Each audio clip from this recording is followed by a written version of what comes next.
मेरे प्यारों, आज एक विशेष दिन है। आपको पता है कौन सा दिन है? फार्म संडे ऐसे कहते हैं ना। फार्म संडे का मतलब आपको मालूम है क्या है?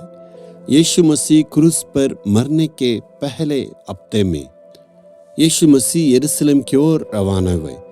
गलील में से यरूशलेम की ओर यीशु ने यात्रा की शुरू की। उस पर्व को मनाने के लिए विश्व भर से जहां पर यहूदियां थे वे इकट्ठे हुए यरूशलेम में, क्योंकि यरूशलेम में ही परमेश्वर का मंदिर था। वो यीशु की चर्चा के बारे में उन्होंने सुना है। यीशु परमेश्वर का पुत्र है और चमत्कार करते हैं, अद्भुत काम करते हैं, लोगों से प्यार करते हैं, इसलिए उनको देखने के लिए लोग आए। ऐसा वक्त था, रोमियो पूरे दुनिया पर हुकूमत करते थे। यहूदियां चाहते थे इस रोमियो से हमें छुड़ाने के लिए एक मसीहा का जरूरत है, सोच रहे थे। यीशु मसीह वहां पर गधे पर सवार होके आने के वक्त में चारों तरफ में लोग दाएं और बाएं तरफ में इकट्ठे होके प्रभु को स्तुति की। यूहन्ना 12 अध्याय का 13 वचन में देखिए। और उससे भेंट करने के लिए निकले और पुकारने लगे कि ओसन्ना, धन्य इस्राएल का राजा जो प्रभु के नाम से आता है। वो यीशु को मानने लगे और यीशु को आराधना करते। मेरे प्यारों, आप इस जगह पर ध्यान देना है। लोग यीशु के पास आए और यीशु से प्रेम करके स्तुति करते हैं और यीशु को स्वागत किए। यहाँ लिखा यीशु मसीह एक गधे के बच्चे पर सवार हुए, गधे के ऊपर नहीं। इसका मतलब राजा लोग उन दिनों में ऐसे ही सवार होते हैं। उन दिनों में जब कभी राजा युद्ध में जाते वक्त घोड़े में सवार होके जाते हैं।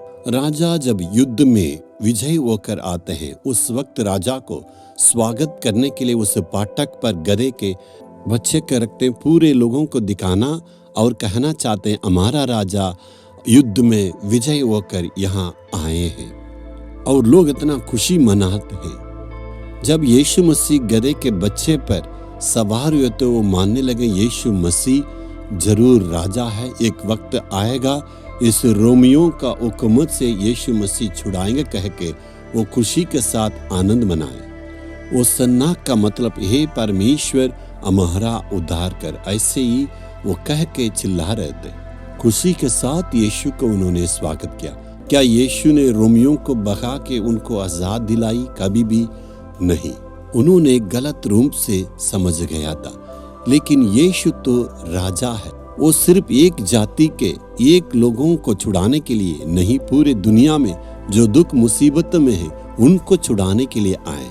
पूरे मानव को शैतान की आंतों से छुड़ा के आजाद करने के लिए वो आए हैं। पूरे मानव को पापों से, श्रापों से छुड़ा के और उनके रोगों से छुटकारा देने के लिए, शैतान की जंजीरों को तोड़ने के लिए यीशु मसीह इस दुनिया में आए। यीशु मसीह हमारे दुखों को बदलने के लिए वहां पर आए। तो यीशु मसीह क्रूस पर गए और शैतान को, उनके सारे रोगों को और सारी मुसीबतों को जीता और क्रूस पर विजय दिया। इसलिए ही आज विश्व भर में आप देख सकते हैं करोड़ों लोग यीशु मसीह पर विश्वास करते हैं। उनके पाप क्षमा हुआ और रोगों से मुक्त पाके खुशी के साथ जीवन बिता रहे।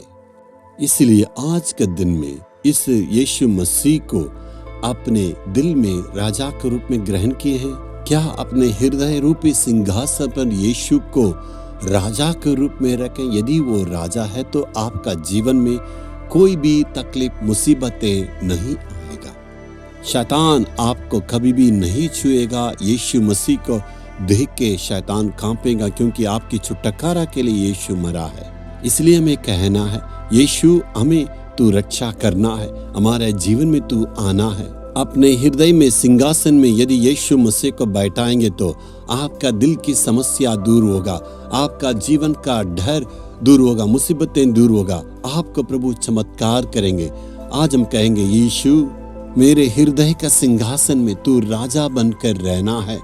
मेरे जीवन का सारा मुसीबतों को दूर करना है प्रभु। सारे बंधन से तू छुटकारा देता है और सारे मुसीबतों से दूर करके हमें प्रभु आजाद करता है।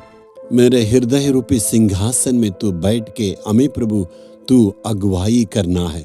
यीशु के नाम में आमीन आमीन।